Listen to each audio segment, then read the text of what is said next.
उन्हाळी वाळवणाचा पदार्थ म्हणजे वाळवणाची खास तांदूळ बटाटा खुसखुशीत चकली। करायला अगदी सोपी अशी वर्षभर टिकणारी ही चकली कच्च्या बटाट्यामुळे थोडी काळपट वाटते, पण तळल्यावरती बघू शकता किती छान फुलतीये आणि किती छान दिसतीये आणि खायला तर एकदम कुरकुरीत, तोडल्यावरती आवाज ऐकू शकता।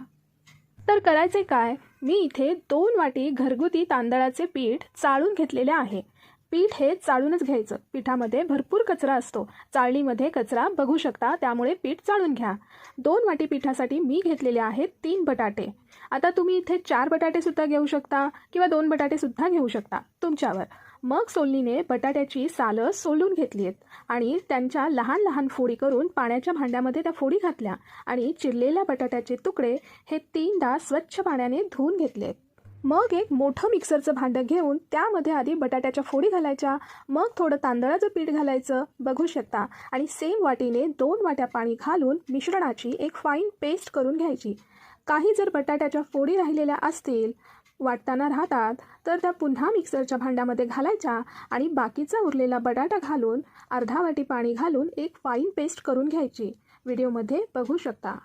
आणि उरलेलं तांदळाचं पीठ मी वाटलेल्या मिश्रणामध्ये घालून घेतले आणि मग मिक्सरच्या भांड्यामध्ये 1 वाटी पाणी घालून मिक्सरच्या भांड्याची पेस्ट राहिली होती ती विसळून त्या मिश्रणामध्ये घातली आणि अजून 1 वाटी पाणी घालून पळीने छान मिश्रण मिक्स करून घेतले, व्हिडिओमध्ये बघू शकता। पिठाच्या गाठी मोडायला खूप वेळ लागतो, त्यापेक्षा मिक्सरमध्ये वाटलं की पटकन होतं।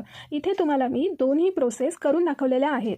आता बटाटा आणि पीठ हे फुलणार आहे, म्हणून 4 वाट्या आणखीन पाणी ॲड करून घेतले, म्हणजेच टोटल मी या मिश्रणामध्ये जवळजवळ 8.5 ते 9 वाटी पाणी घातलेले आहे। जास्त पाणी आपल्याला घालायचे नाही। इथे मी थोडे काळे तीळ आणि पांढरे तीळ घेतलेले आहेत। आता मिश्रणाचं पातेलं मोठ्या गॅसवरती ठेवायचं आणि त्यामध्ये ॲड करायचे तीळ आणि कंटिन्युअसली मिश्रण हे तळापासून ढवळत राहायचं आहे। मिश्रण घट्ट होत आहे। आता या स्टेजला थोडंसं चवीनुसार मीठ घालायचं। आता 20 मिनिटं झालेली आहेत, मिश्रणाची कन्सिस्टन्सी बघू शकता।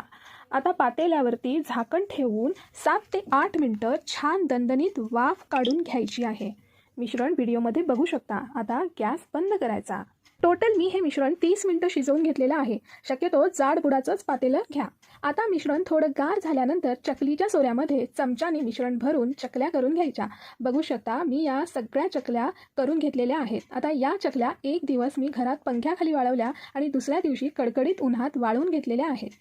आहे की नाही सोपी रेसिपी? अशा प्रकारे तयार झाल्या आपल्या वर्षभर टिकणाऱ्या तांदळाच्या बटाटा चकल्या।